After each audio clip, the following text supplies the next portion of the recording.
CAA यानी कि नागरिकता संशोधन कानून 10 जनवरी 2020 से ही देश भर में लागू है। हालांकि कोरोना की वजह से इसे लेकर हो रहा विरोध ठंडे बस्ते में चला गया था, लेकिन एक बार फिर अब सीएए पर मामला गरमाने लगा है और इसकी वजह बना बीजेपी के अध्यक्ष जेपी नड्डा का एक बयान।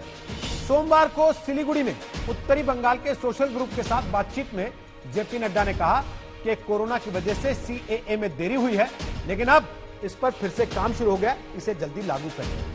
सीएए को भेदभाव वाला कानून बताकर देश भर में इसका विरोध हुआ, लेकिन बंगाल में इसे लेकर मुख्यमंत्री ममता बनर्जी आर पार की लड़ाई लड़ रही। ऐसे में अगले साल वहां के चुनाव के पहले जेपी नड्डा के इस बयान पर सबसे तीखी प्रतिक्रिया टीएमसी की तरफ से ही आई। राजस्थान के मुख्यमंत्री अशोक गहलोत समेत कांग्रेस के नेताओं ने भी इसका विरोध किया। इसलिए दंगल में आज मुद्दा यह कि क्या सीएए पर राजनीति का राउंड 2 शुरू हो रहा है। कोरोना जाएगा तो सीएए आएगा। पहले रिपोर्ट देखिए, फिर बताते हैं दंगल में कौन कौन से मेहमान आज हमारे साथ। जहां तक सीएए का सवाल है, सिटीजन्स अमेंडमेंट एक्ट, ये सिटीजन्स अमेंडमेंट एक्ट तो पास हो चुका है। आपको सिटीजन्स अमेंडमेंट एक्ट मिलेगा और मिलना तय है। अभी रूल्स बन रहे हैं, कोरोना के कारण थोड़ी सी उसमें रुकावट आ गई कोरोना के कारण, लेकिन जैसे जैसे कोरोना हट रहा है वैसे वैसे रूल्स भी तैयार हो रहे हैं और वो बहुत जल्द आपको उसकी सेवा मिलेगी। इसको भी आप ध्यान में रखिएगा और इसको हम पूरा करेंगे। सोमवार को बंगाल के सिलीगुड़ी में सीएए लागू करने को लेकर दिया गया बीजेपी अध्यक्ष जेपी नड्डा का बयान राजनीति का नया संग्राम खड़ा कर रहा है। सिटीजन्स अमेंडमेंट एक्ट, राजस्थान के मुख्यमंत्री अशोक गहलोत ने आरोप लगा दिया है कि बीजेपी देश भर में तनाव भड़काना चाहती है। गहलोत ने ट्वीट करके कहा, जेपी नड्डा का नागरिकता संशोधन अधिनियम लागू करने को लेकर स्टेटमेंट बेहद दुर्भाग्यपूर्ण है। कोरोना से पहले भी सीएए लागू करने को लेकर बीजेपी की हठ धर्मिता के कारण मुल्क में बेहद तनाव बना हुआ था और कई हिस्सों में आग लगी हुई थी। अब जबकि देश कोरोना महामारी की गंभीर चुनौती से जूझ रहा है, बीजेपी इस तरह के स्टेटमेंट से उस तनाव को फिर भड़काना चाहती है।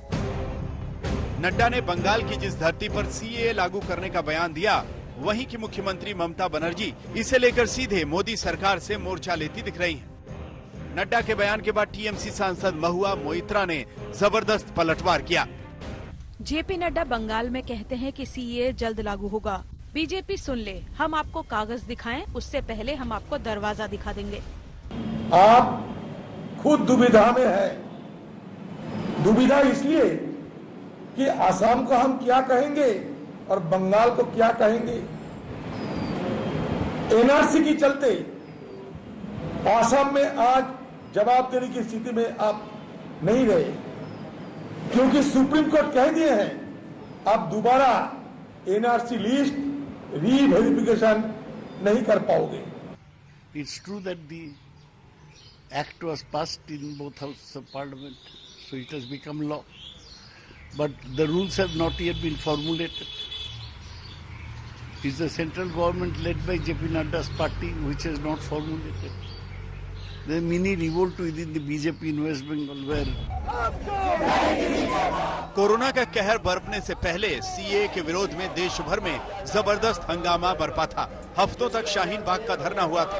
चारों तरफ आग लगा हुआ है। नड्डा के बयान के बाद एक बार फिर वैसे ही प्रदर्शनों की चेतावनी दी जा रही है।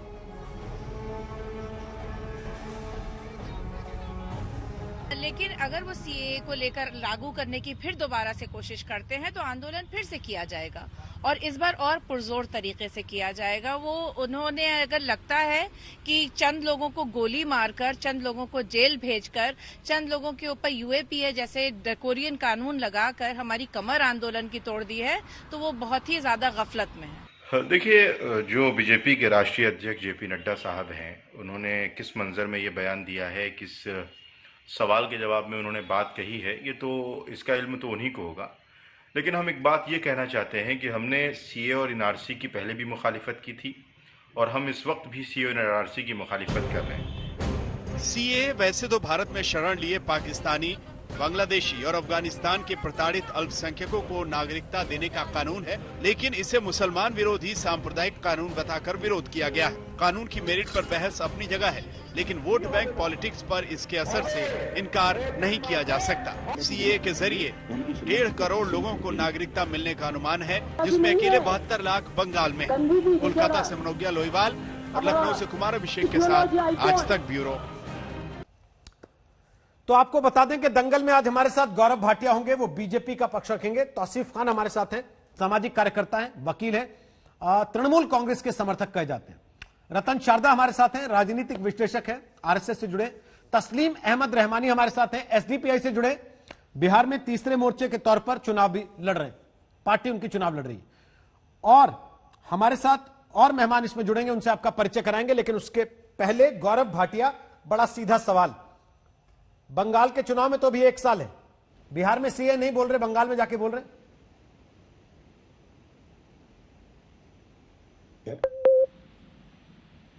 गौरव जी, आवाज आ रही है मेरी? बिल्कुल आ रही है, मेरी आवाज आ रही है? जी आ रही है, बोलिए। मैं कह रहा हूं बंगाल में तो अभी 1 साल है चुनाव में, चुनाव बिहार में हो रहा है, प्रचार बिहार में हो रहा है। आप सीए लाएंगे, ये बिहार में नहीं बता रहे, लेकिन बंगाल में बता रहे।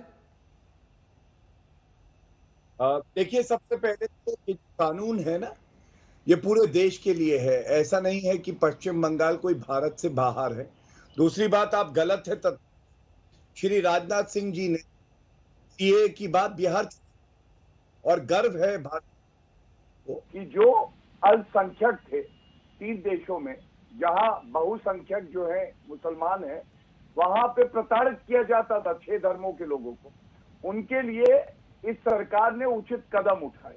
लेकिन मेरा एक बड़ा सवाल है, मेरा ये बड़ा सवाल है कि क्या रोहित जी, जो संसद में कानून पारित होगा उसको माना नहीं जाएगा कांग्रेस पार्टी द्वारा? हमारी प्रधानमंत्री जी ने एक और बात कही, भारत का मुसलमान बिल्कुल चिंता न करे, उनका कोई हक नहीं लिया जा रहा, तो विरोध किस बात का? तीसरी बात, सर्वोच्च न्यायालय ने इस कानून पे रोक नहीं लगाई है, और इसीलिए ये कहा जाता है कि ये लोग केवल और केवल वोट बैंक की राजनीति करते हैं। ये चाहते हैं कि जो एक धर्म विशेष से जुड़े लोग हैं, ये लोग बैसाखी पे चलते रहें। और मैं इतना ही कहूंगा, क्यों ऐसा है आप मुझे बताइए कि जब एक कानून पास हो गया, उसके बाद दिल्ली में दंगे करवाए गए, 55 से ज्यादा भारतीय नागरिकों की जान चली गई। शाहीन बाग के प्रदर्शन को सर्वोच्च न्यायालय ने क्या कहा? उन्होंने कहा यह अनुचित था, यह आम जनता के लिए दिक्कत वाला था, और जो निर्धारित स्थान है वहीं पे प्रदर्शन होना चाहिए। तो इसलिए हमारी प्रतिबद्धता है, सीए लागू होगा, और जहां जहां हम जाएंगे वहां वहां सीए की बात करेंगे। ये तो बहुत गर्व की बात है, ये कोई शर्म की बात नहीं है कि इसकी बात नहीं हुई। जब किसान कानून लागू होने में कोरोना आड़े नहीं आया, तो सीए के लागू होने में कोरोना आड़े कैसे आया? हाँ रोहित जी, ये फिर विधिक प्रश्न है, मैं आपको बता दूं। कानून तो ये तभी बन गया था जब संसद ने इसे पास किया और राष्ट्रपति जी ने इस पे स्वीकृति दे दी। उसके बाद इसमें रूल्स बनने हैं, रूल्स बनने में समय लगता है, और हमें ये सुनिश्चित करना है कि किसी भी भारतीय का, किसी भी धर्म का क्यों ना हो, कोई हक ना मारा जाए। और जो बाहर हैं, जो अल्पसंख्यक है 3 देशों में, 6 धर्मों से हैं, उनको उनका हक मिले। अब इतना समय तो नहीं बीता कि आप कह रहे हैं कि लागू क्यों नहीं हुआ। जो आप बात कर रहे हैं किसानों के कानून की, उसमें रूल्स की बात नहीं है, यहाँ रूल्स की बात कर रहे हैं, इसलिए थोड़ा समय लग रहा है। लेकिन मेरे को एक प्रश्न पूछना है कि भारत के मुसलमानों को इस कानून से क्या दिक्कत है? आपका कौन सा हक मारा जा रहा है? और कानून शाहीन बाग की सड़कों पे पारित होगा या संसद में पास? मैं आपका सवाल अभी जस का तस पूछ दूंगा, तौसीफ खान से भी, तस्लीम अहमद रहमानी से भी, लेकिन उसके पहले मेरा एक और सवाल है। 10 जनवरी 2020 को जब गजट में आ गया, नोटिफिकेशन हो गया इस कानून को लेके, उसके 6 महीने के भीतर नियम बन जाने चाहिए थे। लेकिन एक अखबार की रिपोर्ट कहती है, पोर्टल की रिपोर्ट कहती है कि गृह मंत्रालय फेल हुआ, 6 महीने में वो नियम कायदे इसके लिए तय नहीं कर पाया। अगर यह सरकार के लिए इतना महत्वाकांक्षी कानून था तो क्यों नहीं कर पाया? कोरोना की वजह से नहीं कर पाया, या फिर जो प्रदर्शन हुए उनके दबाव में नहीं कर पाया? रोहित जी, सबसे पहले तो ये जानकारी आपको दे दूं, समय सीमा होती है और वो समय सीमा बढ़ाने का भी अधिकार होता है। आप सब जानते हैं पूरे विश्व में कोविड एक महामारी है और भारत भी उससे जूझ रहा है। भारत ने बहुत अच्छे से उससे लड़ाई रखी है। कुछ समय ज्यादा लग गया, लेकिन हम डरने वालों में से नहीं, हम दबने वालों में से नहीं। ये भारतीय जनता पार्टी है, ये वही करेगी जो देश हित में होगा। ये देश विरोधी ताकतें जो हैं उनको सबक सिखाएगी। और पश्चिम बंगाल की ममता बनर्जी तो कह रही थी कि अगर ये लागू हुआ या एनआरसी लागू हुआ तो गृह युद्ध हो जाएगा। ये कैसी मुख्यमंत्री हैं आप बताइए, जो संविधान की शपथ लेती है और गृह युद्ध करवाने की बात करती है। और दूसरा, ये केवल तुष्टीकरण और सांप्रदायिक राजनीति है, क्योंकि ममता बनर्जी ने कहा था मुसलमान दूध देने वाली गाय है और इसलिए मैं इसकी दुलत्ती भी खाऊंगी। तो वो तो दुलत्ती खाती रहेंगी, लेकिन हमें वो करना है जो देश हित में। ओके, हम तौसीफ खान से कमेंट लें, उसके पहले एक चीज बता देते हैं। लगातार आप नीचे स्क्रीन पर देख रहे हैं, हम सवाल आपसे एक पूछ रहे हैं, और सवाल यह है कि क्या जेपी नड्डा के बयान से सीएए पर राजनीति का राउंड 2 शुरू हो गया? आप भी इस सवाल का जवाब देना चाहते हैं तो फोन नंबर्स लगातार हम आपको स्क्रीन पर दिखा रहे हैं, आप मिस्ड कॉल देकर इस पोल का हिस्सा बन सकते हैं। इसके नतीजे हम कार्यक्रम के अंत में दिखाएंगे। तौसीफ खान, उन्होंने सीधा सवाल पूछा, हिंदुस्तान के मुसलमान के लिए कानून नहीं है तो हिंदुस्तान के मुसलमान को इससे परेशानी क्या है? नहीं, कानून तो है, वरना सुप्रीम कोर्ट तो केस को एडमिट ही नहीं करती, नोटिस ही नहीं इशू करती, सरकार से जवाब ही नहीं मांगती। सारा ज्ञान बीजेपी वालों के पास है और जितने गैर बीजेपी वाले हैं उनके पास कोई ज्ञान ही नहीं है। ऐसे तो नहीं चलता है देश, ये तो डेमोक्रेसी है ना, सारे लोगों की बात सुनी जाएगी। असली मुद्दा क्या है? सीए जो है ये एक पॉलिटिकल नैरेटिव सेट करने में मदद करता है बीजेपी के लिए। क्यों उनको सीए का मदद चाहिए? सीए का मदद बीजेपी को इसलिए चाहिए क्योंकि वो कोरोना से लड़ने में हार चुकी है। हमारा जीडीपी का हाल ऐसा देखिए कि बांग्लादेश जैसा मुल्क हमसे जीडीपी पर कैपिटा में आगे हो गया है। हमारे जो देश के किसान हैं उनका मौत का आंकड़ा देखिए। हमारे जो प्रवासी मजदूर हैं, कोरोना के कोरोना के वक्त में क्या हाल हुआ था हमारे प्रवासी मजदूरों का। सेंट्रल गवर्नमेंट से जब पूछा गया तो बोलती है हमारे पास आंकड़ा नहीं है, और सेंट्रल गवर्नमेंट यहाँ दावा करती है कि हम सीआर एनआरसी कराएंगे, आंकड़ा करवाएंगे।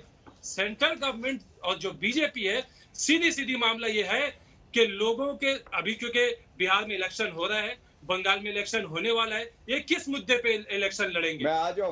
एक सेंटीमेंट को लेकर के मुद्दे लड़ेंगे, रियल इश्यूज पे मुद्दे नहीं लड़ेंगे। हमारा अनएम्प्लॉयमेंट कितना है आज? देश का जो जवान, जो हमारा यूथ फोर्स है, कितने अनएम्प्लॉयमेंट में है? हमारा देश का जीडीपी कहाँ है आज? हमारा इकोनॉमिक फेलियर क्या पहुंच गया? मेरा सवाल कुछ और था। मेरा सवाल यह था कि भारत के मुसलमान को इससे क्या दिक्कत है, आपने वो नहीं बताया। आप बेरोजगारी पे, आप जीडीपी पर, आप कोरोना पर चुनाव लड़ना चाहते हैं, आप लड़ें, कोई आपत्ति नहीं। हर पार्टी के अपने अपने मुद्दे होते हैं। उनके लिए कोरोना के काल में भी अगर सीएए एजेंडा है, उनके अध्यक्ष ये बात बोल रहे हैं कि कोरोना खत्म होते ही हम सीएए के ऊपर वापस काम शुरू करेंगे, तो उन्होंने अपनी लाइन तय की है, आप भी तय कीजिए। लेकिन ये तो बताइए लोगों को कि भाई भारत के मुसलमान के लिए सीएए में क्या नुकसान है? देखिए, सीएए में नुकसान है या नहीं है, ये हम लोग बहुत लंबा बहस कर चुके हैं। अरे सर, मैं अभी पूछ रहा हूं आपसे, 6 महीने के बाद ये चर्चा शुरू हुई है वापस, तो जो लोग आपको आज देख रहे हैं वापस, वो भूल गए 6 महीने में, उनको बता दीजिए भारत के मुसलमान को नागरिकता संशोधन कानून से क्या नुकसान है? ये अनकॉन्स्टिट्यूशनल कानून है, ये कॉन्स्टिट्यूशन के खिलाफ है, राइट टू इक्वालिटी को वायोलेट करता है। धर्म के नाम पे, कि हमारा कॉन्स्टिट्यूशन इस बात के अलाउ नहीं करता कि आप धर्म के नाम पे नागरिकता देंगे किसी को, और उसमें स्पेसिफिकली एक धर्म के लोगों को आप अलग रख दीजिएगा। बस अब वापस से यही डिबेट उठाना है, वापस से उनको मुद्दा चाहिए। अगर संसद कानून पास कर रही है, क्योंकि इलेक्शन लड़ना है। एक सेकंड, अगर संसद कानून पास कर रही है, अगर संसद में वो कानून पास होने के बाद, कानून की शक्ल ले रहा है बिल पास होने के बाद, तो फिर आप उसे असंवैधानिक क्या क्या अगर उखाड़ना चाहते हैं, तो फिर तो बहुत सारी ऐसी चीजें निकल आएंगी जिनको असंवैधानिक क्या क्या उखाड़ा जा रहा है या उखाड़ा जाता है, तो आप विरोध करते हैं। संसद का आप दुहाई देते हैं, संसद में 30% से ज्यादा लोग तो क्रिमिनल बैठे हुए हैं। अच्छा, कितने लोग हैं जिनके पास में, तो इसका मतलब तो आप संसद में भी नहीं मानते, फिर तो सुप्रीम कोर्ट है, फिर आप संसद में भी नहीं मानते। इसका मतलब तो सारे फैसले, कानून शाहीन बाग की सड़क पे बन जाने चाहिए, जिसको उसी सुप्रीम कोर्ट ने गैर कानूनी कह दिया, गलत कह दिया था। फिर कानून चलिए, आप सुप्रीम कोर्ट ही मानते हैं ना, तो सुप्रीम कोर्ट की बात पे आ रहा हूं मैं। तौसीफ खान, सुप्रीम कोर्ट ने कहा शाहीन बाग में तरीका गलत था, जिसकी पैरवी आप यहां बैठकर 4 महीने करते रहे। आज मानते हैं कि गलत था, सुप्रीम कोर्ट ने कहा तो गलत था। मानते हैं उसको कि गलत था? सुप्रीम कोर्ट ने ये भी बोला है कि सरकार, अरे ये भी बोला है, मत बताइए, ये बताइए कि गलत मानते हैं कि नहीं। अगर कोर्ट ने कहा गलत था तो आप मानते हैं गलत था? प्रोटेस्ट, क्योंकि आप कह रहे हैं कि कोर्ट सबसे ऊपर है। जगह दे। आपने कहा कोर्ट सबसे ऊपर है, आप मानते हैं कोर्ट ने कहा गलत था, तो आप स्वीकार कर रहे हैं गलत था? गवर्नमेंट ने बोला, सुप्रीम कोर्ट ने बोला कि तो गवर्नमेंट आसिफ को खान, जगह मैं देना आपसे चाहिए। ए पूछता हूं तो आप कहते हैं नहीं मैं तो सी पे बोलूंगा। मैं आपसे सी पूछता हूं तो आप कहते हैं नहीं मुझे बी पे बोलना है। मैं बी पूछता हूं तो आप कहते हैं नहीं मेरा तो ए रह गया। तो आसिफ खान, इससे ये पता लगता है, इससे ये पता लगता है सर, इससे ये पता लगता है कि आप भी केवल विरोध के लिए विरोध कर रहे हैं। आप देश के मुसलमान को ये तो बता नहीं पा रहे कि उसका नुकसान क्या है इसके अंदर। गौरव भाटिया, अब बोलिए, आप वाकई से बेचैन हैं बोलने के लिए। उसके बाद सुशील पंडित मुस्कुरा रहे थे, उनके पास चलेंगे, और तस्लीम अहमद रहमानी के पास। बोलिए गौरव भाटिया। देखिए, हम लोगों ने रोहित जी सुना था कि कुछ लोग जब चर्चा करते हैं तो गोल पोस्ट बदल देते हैं। यहां पे तो दिखाई दे रहा है कि गोल पोस्ट के साथ दौड़ रहे हैं ये। आप एक प्रश्न पूछेंगे तो कोविड पे चले जाएंगे, कोविड पे कुछ कहेंगे तो ये एम्प्लॉयमेंट पे आ गए। इनको चुप कराइए, इनको चुप कराइए। पहले तो देखिए, थोड़ी सी सभ्यता बहुत जरूरी है। हमें पता है आप चमड़ी उधेड़ देते हैं, हमें रोहित जी ये चमड़ी उधेड़ देंगे, हमारी जय श्री राम बोलेंगे तो हमें पता है, लेकिन ये अपनी बारी में बोले। मैं तो इनके बीच में नहीं बोला था, ये तो वकील हैं पेशे से, इनको तो पता है कि कैसे बहस की जाती है। सुनिए आप मेरी। हाँ बिल्कुल जानते हैं कि राफेल के बारे में गवर्नमेंट ने कहा कि फाइल चोरी हो गया। तौसीफ साहब, रोहित जी देखिए क्या राफेल भी अब लाएंगे। तब आप नहीं बोल रहे थे, जो पूछ रहा था वो ना छोड़ के अपनी मर्जी से बोल रहे थे। अब दूसरे आदमी जवाब दे रहे हैं तो तब भी आपको लगता है कि आप ही को बोलना है। ऐसा मत कीजिए, अभी 3 वक्ता तो बोल भी नहीं पाए ना, बारी बारी से आ सकता हूं सबके पास, वापस आऊंगा, तब के लिए अपने पॉइंट्स तैयार रखिए आप। गौरव भाटिया पूरा कीजिए बात को, फिर तस्लीम रहमानी, रतन शारदा और सुशील पंडित। बोलिए गौरव भाटिया। देखिए, सबसे पहले क्यों पश्चिम बंगाल में हमारी पार्टी के राष्ट्रीय अध्यक्ष जेपी नड्डा जी ने यह बात उठाई, मैं बताता हूं। क्योंकि जो साउथ बंगाल है, दक्षिण बंगाल, वहां पे सबसे ज्यादा घुसपैठ है। वहां रोहिंग्या का मसला भी उठा था। रोहिंग्या जो इनके लिए भाई हैं लेकिन कश्मीरी पंडित नहीं है, और इसीलिए ये बात उठाई गई और हम प्रतिबद्ध हैं कि सीए लागू हो। झूठ कैसे बोला? सर्वोच्च न्यायालय ने सीए का कानून कभी स्टे नहीं किया। सर्वोच्च न्यायालय ने शाहीन बाग में कहा कि जो बाकी नागरिकों को दिक्कत हुई वो गलत है। डेजिग्नेटेड साइट्स, पहले से जो निर्धारित स्थान है वहीं प्रदर्शन होगा, वो ये नहीं बताएंगे। ये नहीं बता पाए कि भारतीय मुसलमानों का कौन सा हक छीना जा रहा है, जब ये नागरिकता देने वाला कानून है, लेने वाला नहीं है। और लास्ट में कहूंगा, ये कैसी ममता बनर्जी है जिनकी ममता अपने देश के लिए ही नहीं है। कहती है कि यूएन की निगरानी में जनमत संग्रह करा दो सीए और एनआरसी पे। आप बताइए रोहित जी, हमारी संप्रभुता का क्या? यही सबसे बड़ा मुद्दा है। भारत से बड़ा तो कोई मुद्दा ही नहीं है, और उसके खिलाफ ममता बनर्जी बोल रही है। यूएन से जनमत संग्रह करा दो, ये वक्तव्य है उनका। ओके, तस्लीम अहमद रहमानी और सुशील पंडित और रतन शारदा, एक एक करके आपके पास आ रहा हूं। तस्लीम रहमानी, भारत के मुसलमान को सीएए से क्या नुकसान है? देखिए, 3 बातें हैं। अभी कुछ बातें इन्होंने कहा, जो गौरव भाटिया जी ने कहा, मुझे उनकी भी एक बात का जवाब देना है। सीए का मुद्दा अभी ये अब पूरे तौर पर पॉलिटिकल है। सबसे पहले सीए का मुद्दा आया था असम में 2016 में असेंबली इलेक्शन से पहले, जिस पर वहां पर बंगाली स्पीकिंग लोगों का, नॉन मुस्लिम्स का वोट लेकर बीजेपी ने सरकार बनाई। इसको भूलना नहीं चाहिए। उस वक्त एक गजट नोटिफिकेशन था, पार्लियामेंट में नहीं लाया, वादा किया गया था पार्लियामेंट में लाएंगे, और फिर पार्लियामेंट में लाए, पास कराए। सबसे पहला मूवमेंट असम से उठा सीए के खिलाफ, पूरे भारत से नहीं उठा। और उसके लिए आपको भी याद होगा, मीडिया एडवाइजरी आई थी कि असम में जो वायलेंट मूवमेंट सीए के खिलाफ हो रहा था उसे टेलीविजन पे ना दिखाया जाए। ये एडवाइजरी जारी हुई थी, मुझे याद है अच्छे से। उसके बाद आप कहते हैं, ये कहते हैं कि वो ये कह रही है ममता बनर्जी कि गृह युद्ध हो जाएगा। अरे भाई, वहीं त्रिपुरा है बराबर में बंगाल के, वहां पे गवर्नर साहब तथागत राय जी ने कहा कि हिंदू राज ममता बनर्जी पे तो पहले बोली है, गवर्नर साहब पे चले जाते हैं। मैं आपसे पूछ रहा हूँ, एक एक करके बोलते हैं ना। अरे भाई साहब, आपको तकलीफ हो रही है, पहले सवाल का जवाब तो देने दीजिए उनको, दूसरा फिर पूछ लीजिएगा। तो तथागत राय जी ने कहा था, अभी तो पहले का नहीं मिला। तथागत राय जी ने उस वक्त कहा कि हिंदू राज बनाने के लिए गृह युद्ध की जरूरत है, तब कोई जवाब नहीं दिया। अब आप आइए कि मुसलमान को क्या प्रॉब्लम है। इधर उधर मत घुमाइए, मेरी आपसे विनती है। मेरा अरे आपसे रोहित को एंकर निवेदन, करने दीजिए ना। मैं आपसे आप रिक्वेस्ट रोहित को कर एंकर रहा हूं। करने दीजिए। गौरव जी गौरव रोहित को ये एंकर आगे करने बात दीजिए आपने ना। बोला आप था, खराब आप लगता है ना सर, जब आपके बीच में कोई बोलता है तो आपको खराब लगता है ना। मैं तो अरे उनके ये बीच में सवाल आप मत तो बोलिए। पूछे ना उनसे, मैंने गौरव बोल जी, कर लोगों चलिए। को सुनने तो दीजिए, लोगों को पता तो चले कि आखिर किस आधार पर उनका विरोध है। ये मुसलमानों के खिलाफ इसलिए है कि ये अकेले सीए का मसला नहीं है। हमने हमेशा ये मेंटेन किया है कि ये एक पैकेज है, सीएए, एनपीआर और एनआरसी, तीनों को मिला के। एनआरसी का जो हशर हुआ असम में सबको पता है। अभी तक क्या छींचा लेदर बची है 2012 से लेके अब तक। आप सीए की बुनियाद पे एनआरसी भी करना चाहते हैं, ये साजिश आप कर रहे हैं। और जो आप ये कह रहे हैं रूल्स, अरे साहब दिसंबर में होके 25 मार्च को कोविड का मसला शुरू हुआ है। आप 3 महीने में रूल्स नहीं बना पाए, 4 महीने आपके टाइम था, रूल्स नहीं बने आपसे। और आज आप सारे कानून दुनिया भर के पास कर रहे हैं, पार्लियामेंट भी काम कर रही है, ब्यूरोक्रेसी भी काम कर रही है, सब लोग अपने ऑफिस में कोविड के बावजूद जा रहे हैं, आप बहाना बना रहे हैं। तो अगर आपको अगर नियम नहीं बने हैं तो तस्लीम साहब आप खुश हैं कि दुखी हैं इस बात से? आपको तो खुश होना चाहिए, आप तो विरोध में थे। मैं ना खुश हूं ना दुखी हूं, बल्कि मुझे इस बात की तकलीफ है कि आप एक नेशनल इशू को पॉलिटिकल मिल्किंग के लिए इस्तेमाल कर रहे हैं। तो आप जो वहां शाहीन बाग में करा रहे थे वो मिल्किंग नहीं कर रहे थे क्या? वो जो दिल्ली में दंगा हुआ वो मिल्किंग नहीं कराई क्या? मिल्किंग जिसने की। अच्छा, अब मैं आपको एक बात का जवाब दे दूं। आप बार बार कहते हैं 149 वोट पाए। आपको याद है शाहीन बाग के मामले में अमित शाह जी ने क्या कहा था? इतनी जोर से बटन दबाओ कि करंट शाहीन बाग तक पहुंचे। तो करंट आपको लग गया तो इसमें अमित शाह क्या करें? अगर आपको जनता ने 150 वोट दिए, इसके बावजूद शाहीन बाग के लोगों ने आपको अपने नेता होने लायक नहीं माना सर, उस इलाके के लोगों ने, तो ये दूसरी पार्टी की गलती क्या आपकी? नहीं, शाहीन बाग के लोगों ने इस बयान के रिएक्शन में इतनी जोर से बटन तो आपको क्यों नहीं दे दिया सर? कि करंट बीजेपी के आपका बटन क्यों नहीं दबा दिया, ये तो बताइए। नहीं, मेरा इसीलिए नहीं दबाया ना कि सबको नजरअंदाज। आज तो मैंने छेड़ा भी नहीं अमित शाह को कि आपको 150 वोट मिले थे, आपने खुद ही छेड़ दिया कि मुझे 150 वोट मिले थे केवल। अरे मुझे आज जवाब देना था नहीं, इसका। ठीक, आज अमित शाह को सबक सिखाना था और सिखाया। क्या किया दिल्ली में आपने? इतनी जोर से बटन दबवा के आपको कितनी सीटें मिल गई? हमारे 149 वोट। इससे आप खुश हैं कि दुखी हैं? इससे आप खुश हैं कि दुखी हैं?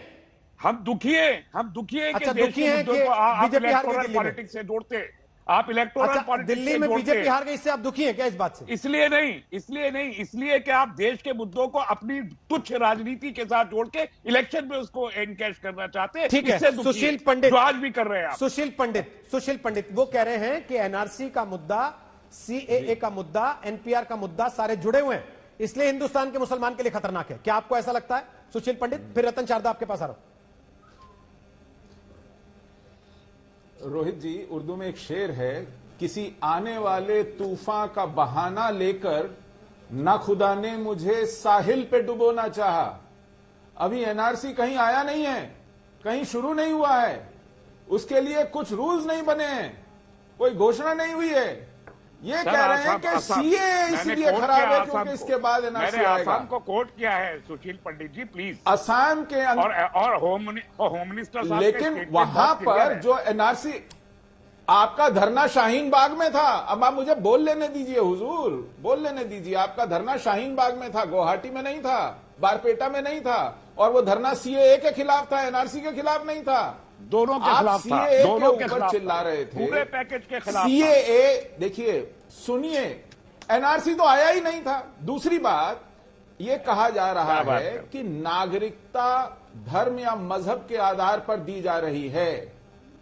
नागरिकता धार्मिक उत्पीड़न के आधार पर दी जा रही है, मजहबी तासुबियत के आधार पर दी जा रही है, जिसकी वजह से नस्ल कुशी हुई है गैर मुसलमानों की पाकिस्तान में, अफगानिस्तान में और बांग्लादेश में। इन 3 मुल्कों में हिंदुओं की नस्ल कुशी के कारण पंडित जी सीएए कोई जिक्र नहीं है। आप मुझे बोल लेने दीजिए तस्लीम जी, एक्ट में आप कोई अपने जिक्र नहीं है। 150 से कम वोट गिनिए, मुझे तब तक बोल लेने दीजिए। आप गलत इंफॉर्मेशन दे रहे हैं। आप मुझे बोल लेने दीजिए। रिलीजियस प्रोसिक्यूशन का मैं गलत इंफॉर्मेशन नहीं दे रहा हूं। रिलीजियस प्रोसिक्यूशन का लफ्ज दिखा दीजिए। तो यहाँ पर जो रेफ्यूजीज आए हैं उन्हीं के लिए है ना? वो रेफ्यूजीज किस लिए आए हैं? वो रेफ्यूजीज यहाँ सैर सपाटे के लिए आए हैं क्या? वो रेफ्यूजीज यहाँ सैर सपाटे के लिए आए हैं? और ये जो आप कश्मीर की बात करते हैं, वो ये रेफ्यूजीज सैर सपाटे के लिए भारत आए हैं क्या? प्रोपेगेंडा लेके 1990 वो लोग अपने घरों से उखड़कर भारत क्यों आए हैं शरण लेने? वो भारत की नागरिकता क्यों लेंगे? वो अपनी जमीन, घर, मकान, काम धंधे छोड़कर क्यों आएंगे भारत शरण लेने? वो उन्हीं रेफ्यूजीज के लिए है, उन्हीं शरणार्थियों के लिए है। और वो शरणार्थी बांग्लादेश, पाकिस्तान और अफगानिस्तान से आए हैं, इस भारत में शरण लिए हुए हैं, उनकी नस्ल कुशी वजह से हुए हैं। इनको कोई झूठ बोलने से रोके। वहां बच्चियों का अपहरण हो रहा है, ये आंख पे पट्टी बांधे बैठे हैं। काबुल का गुरुद्वारा बम से उड़ा दिया गया, इनके कान बहरे हो गए हैं। ये कह रहे हैं कि वहां कुछ नहीं हो रहा है। ये देखिए, ये तो ये भी कहेंगे कि जो ट्विन टावर उड़ाए गए वो यहूदियों की साजिश थी। तस्लीम रहमानी तो कहेंगे कि अलकायदा पैदा ही नहीं हुआ।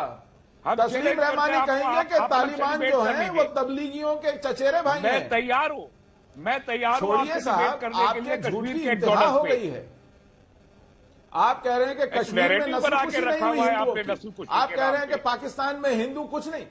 क्या बात कर रहे हैं? पूरी ऐड करते इसी मक्कारी की वजह से, इसी धोखाधड़ी की वजह से, श्रीलंका में कोई झूठ की वजह से, म्यांमार में कोई इसी मक्कारी की वजह से यहाँ आज एक हालत क्या पैदा हो बात गई करते हैं है कि आप सच बोल के राजी नहीं है। ठीक है, झूठ कौन बोल रहा है? झूठ सरकार बोल रही है। खुदारा खौफ कीजिए खुदा से अपने। ठीक सर, मुंह दिखाना है आपको उन्हें। कोरोना जाएगा तो क्या सीएए आएगा? जेपी नड्डा के इस बयान पर हंगामा मचा है। हमारे साथ हैं रतन शारदा, राजनीतिक विश्लेषक हैं, आरएसएस से जुड़े, गौरव भाटिया बीजेपी से, तस्लीम अहमद रहमानी एसडीपीआई से, सुशील पंडित रूट सिंह कश्मीर से जुड़े। रतन शारदा जी, ब्रेक के पहले आपने सबकी बात सुनी।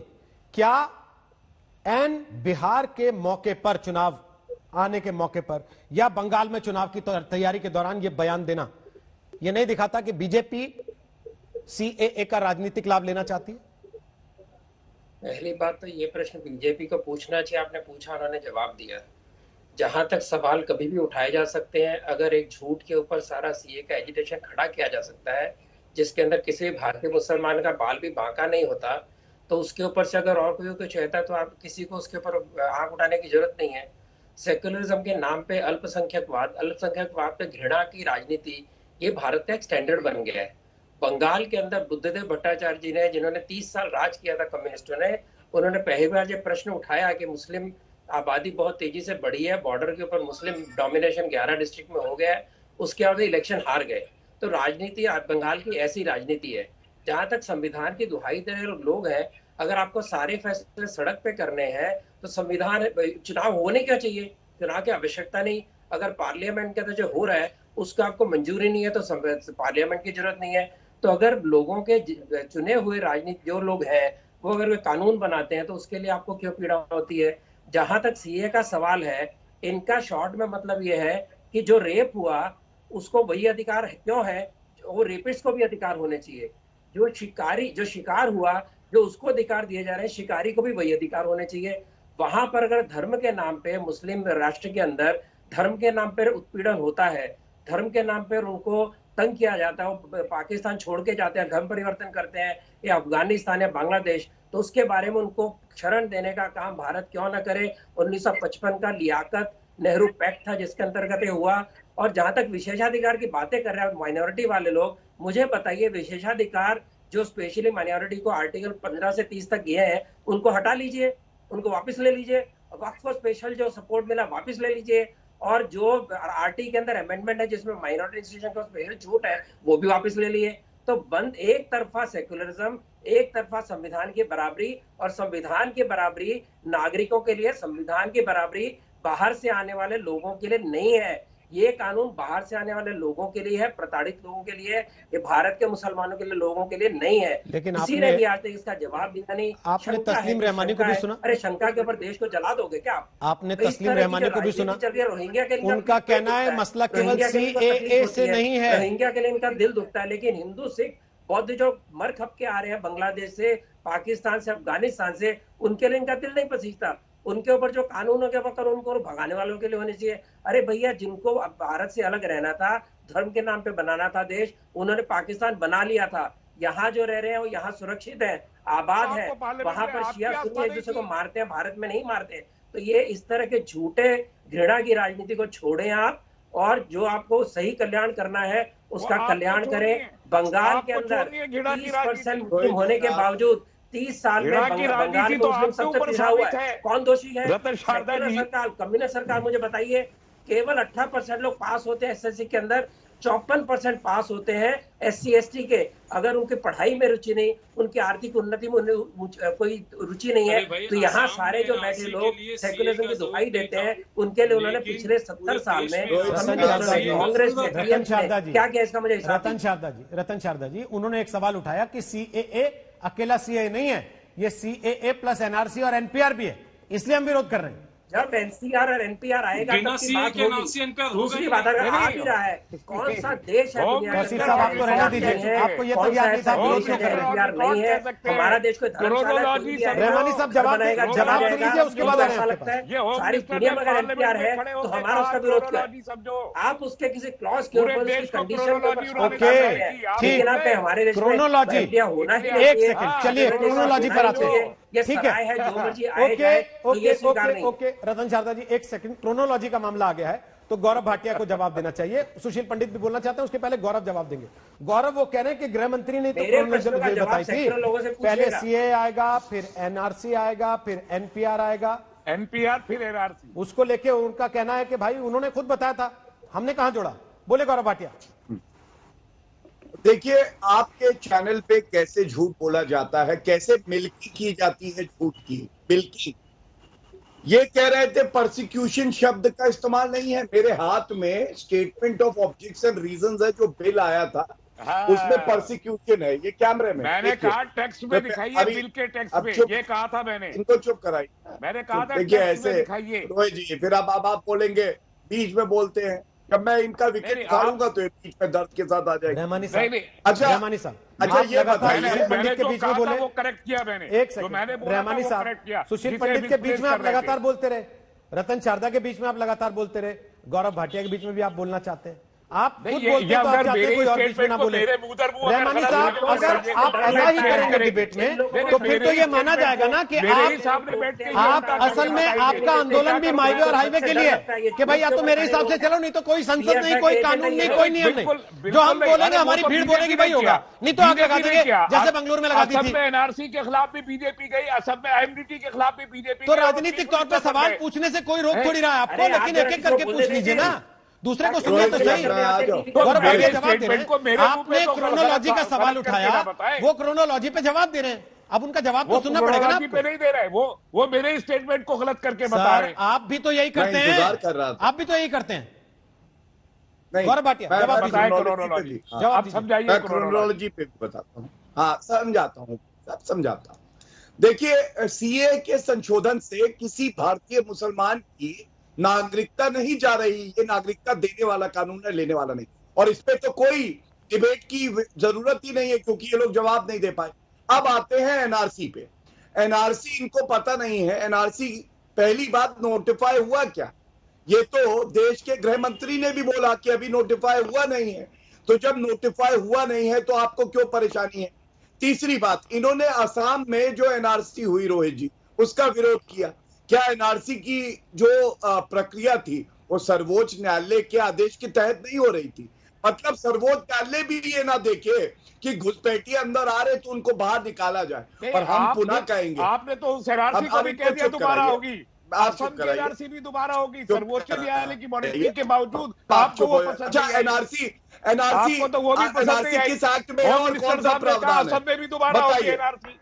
नहीं, आप बताइए, मेरा सवाल है, NRC किस कानून में है बताइए, बोलिए किस कानून में है, बताइए मुझे, और प्रावधान बताइए। ये तो ऑर्डिनेंस था गोगोई साहब का, असम में 2012 का, उसके तहत उन्होंने कराई थी। आज भारत में कानून लेके आना चाहते हैं, इनको मुझे बताइए, और चर्चा करना है। वजीर दाखिला ने कहा था या नहीं कहा था कि पार्लियामेंट में कानून लाएंगे, रोहित जी देखिए कैसे पैकेज है, कराइए रोहित जी, होम मिनिस्टर ने कहा था, सवाल पूछा, जवाब सुन लीजिए। तस्लीम रहमानी, आपने सवाल पूछा, आप जवाब सुन लीजिए। आपने सवाल पूछा ना, जवाब सुन लीजिए। जवाब ये नहीं दे रहे। आप बताइए, होम मिनिस्टर ने कहा था ये नहीं कहा। अरे भाई बोल तो दिया, उसके बाद जवाब तो दे रहे हैं कि एनआरसी का नोटिफिकेशन तो दिखा दीजिए, कहाँ है? ये भी तो उसी वजीर ने कहा था जिसको आप वजीर दाखिला कहते हैं। गृह मंत्री कहने में शर्म आ जाती है आपको।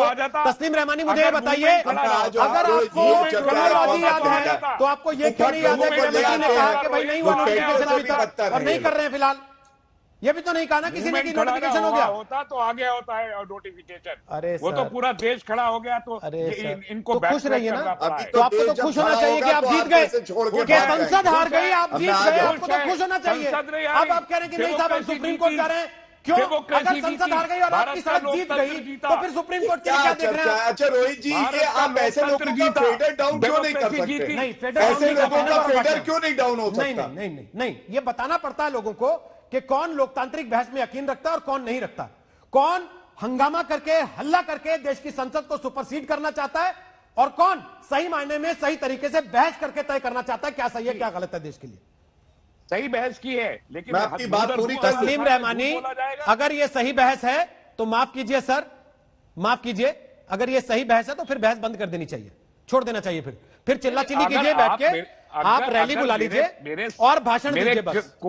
मेरे को पैनलिस्ट मेरे ही स्टेटमेंट को मेरे सामने को पैनलिस्ट अगर आपके स्टेटमेंट को गलत बता रहे हैं, आप भी तो उन्हीं के स्टेटमेंट्स को गलत बता रहे हैं, वो भी तो आपको पलट के जवाब देंगे या आप जवाब देंगे और कुछ बोलेंगे और समझेंगे कि सामने वाला मुझे जवाब नहीं दे। वो तो इधर उधर। तस्लीम रहमानी, मैंने आपसे पूछा, मैंने शुरू से एकमात्र सवाल पूछा है। चलिए ठीक है, आप आवाज बंद कर रहे हैं, ठीक है आवाज बंद कर रहे हैं, यही बेहतर है, उसी से लोग समझ पाते हैं मुझे लगता है। आ जाऊं गौरव भाटिया 30 सेकंड में जवाब पूरा कीजिए, सुशील पंडित वेट कर रहे हैं, तौसीफ खान वेट कर रहे हैं, बोलिए प्लीज। देखिए रोहित जी, मैंने एक सवाल पूछा इनसे, मैंने कहा किस कानून में आता है ये भी नहीं बता पाए, ये सिटीजनशिप एक्ट में आता है। मैंने प्रावधान पूछा, कह रहे ऑर्डिनेंस से आया था, ये सेक्शन 14A है, पढ़िएगा। और उसमें क्या है, ये कांग्रेस के समय में एनआरसी के लागू होने के लिए आया। बिना पढ़े लिखे बहस में आते हैं, इनकी कुर्सी में छेद हो गया होगा, इतनी कंपन है, इतना डरे हैं। दूसरी बात, आपने कहा राजनीतिक लाभ, मैं बताऊंगा, जब मैनिफेस्टो में हमने वादा किया अनुच्छेद 370 CAA, ट्रिपल तलाक, राम मंदिर, हम पूरा कर रहे हैं, हम क्यों नहीं जनता में जाके बोलेंगे कि ये वो सरकार है जो पूरे करती है अपने वादे? इसमें किसी को आपत्ति कैसे हो सकती? सुशील पंडित बोलिए फटाफट से अपनी बात, फिर तौसीफ खान आपके पास। रोहित जी, ये देश अपने नागरिकों का रजिस्टर क्यों ना बनाए? क्यों ऐसे लोगों की गीदड़ भभकी में आ जाए जो इस फलसफे में विश्वास रखते हैं कि काफिले आते गए, कारवां बनता गया? ये मुल्क धर्मशाला नहीं है, इसका रजिस्टर बनना चाहिए और इसके ऊपर सरकार एक कदम आगे और 2 कदम पीछे जाए, ये भी वाजिब नहीं है, ये भी वाजिब नहीं है। इस तरह नहीं चलेगा कि चुनाव के वक्त एनआरसी याद आए। हमारी सरकार को इस पे डटे रहना पड़ेगा, कभी हां और कभी ना, इस देश की इच्छा शक्ति को कमजोर करती है। बिल्कुल बताया जाएगा, जिस तरह आपको बताया जाता है कि सच्चाई क्या है और आपका झूठ कैसा है, इसी तरह सरकार को भी सार्वजनिक रूप से बताया जाएगा कि देश हित के मामले पर कोई कोताही नहीं हो सकती है। एग्जैक्टली, हम आपके साथ हैं। ठीक, तौसीफ खान फटाफट से लास्ट कमेंट छोटा सा। देखिए, आपको लगता है बंगाल का चुनाव अब इसी पे होगा, सीए या एनआरसी पर, या जिस पे आप चाह रहे हैं? नहीं, अगर बंगाल का चुनाव भले ही बीजेपी अपना प्रोपेगेंडा या अपना नैरेटिव चला सकती है सीए पे, लेकिन बंगाल की जनता तो इस बात को समझती है और इसलिए इसका विरोध कर रही है। ये विरोध कोई नया नहीं है। आसाम में इन्होंने एनआरसी किया, उसका उन्हें मुंह का खाना पड़ा, इसलिए उसको कॉम्पेंसेट करने के लिए सीएए लेकर के आए। सीएए में फिर से जिक्र है इस बात का कि नेशनल रजिस्टर बनाया जाएगा और नेशनल रजिस्टर में नेशनल इंडियन सिटीजन का कार्ड इशू किया जाएगा और उसमें किस बेसिस पे उसको डिफाइन किया जाएगा, ये सारा डिटेल उसमें है। अब ये बात आकर के टीवी पे झुटला सकते हैं, लेकिन कोर्ट में इस बात को नहीं झुटलाया जा सकता और ये जनता इस बात को समझ चुकी है। हाँ, बंगाल का जो चुनाव होगा, हम तो सवाल उठाएंगे कि आप देश का जीडीपी को कहां लेकर के गए, आपने कोरोना में क्या हाल कर दिया, यहाँ पे चमड़ी उधेड़ देंगे। जय श्री राम। देश के किसान के साथ आपने क्या किया, देश के प्रवासी मजदूर के साथ आपने क्या किया, ये सवाल तो हम उठाएंगे और इस सवाल का आपके पास जवाब नहीं है तो जवाब से भटकाने के लिए आप ये का बात करेंगे, लेकिन जनता आपकी इन चालाकियों को समझेगी और आपको इसका जवाब मिलेगा। आप इस कितना बात दूध को- देते और हो आपके तुम? बीजेपी के खुद कितना नेता दूध इस पे देते आपका हो बवाल खड़ा बताओ ना, करेंगे। गाय हो ना तुम आपके लोग तो दूध बीजेपी देने के नेता वाली। सीए के खिलाफ क्यों कितना खड़े हैं? दूध दिया है आपके भैया? बीजेपी के चलिए नेता सर, आसाम अगर के बहस इस खिलाफ दिशा में क्यों चली खड़े जाए हैं? तो बेहतर है दही बनी उससे कि खत्म नहीं कर बनी? दिया जाए। धन्यवाद।